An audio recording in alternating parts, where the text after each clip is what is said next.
District management unit Tripura গ্রামীণ জীবিকা mission দক্ষিণ জেলার উদ্যোগে আজ বিলোনিয়া শচীন দেববর্মন অডিটোরিয়ামে এক মেগা ঋণ মেলা অনুষ্ঠিত হয়। শিবিরে দক্ষিণ জেলার 8টি ব্লক থেকে 21 জন সহায়ক দলকে 20 কোটি টাকা ঋণ প্রদান করা হয়। ঋণ প্রদান অনুষ্ঠানে মুখ্য অতিথি হিসেবে উপস্থিত ছিলেন রাজ্যের মন্ত্রী সভার গুরুত্বপূর্ণ সদস্য শুক্লাচরণ নোয়াতিয়া। এছাড়া অতিথি হিসেবে উপস্থিত ছিলেন ত্রিপুরার বিধানসভার সদস্য স্বপ্না মজুমদার সহ আরো অন্যান্যরা।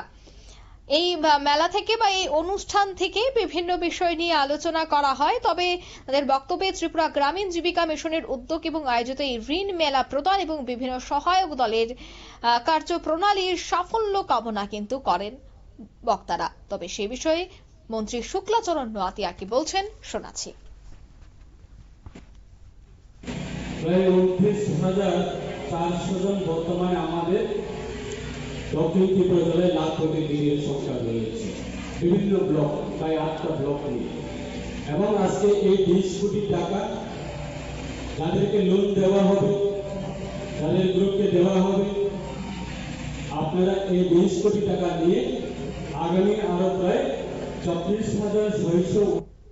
আপনারা শুনলেন মন্ত্রীর বক্তব্য। দক্ষিণ জেলার বিলোনিয়া শচীন দেববর্মন অডিটোরিয়ামে এই বিশেষ আলোচনা সভার আয়োজন করা হয়েছে, যেখানে প্রত্যেকের মধ্যে ছিল বেশ উৎসাহ। নিয়ে নিচ্ছে ছোট্ট একটি বিজ্ঞাপন বিরতি, সঙ্গে থাকুন।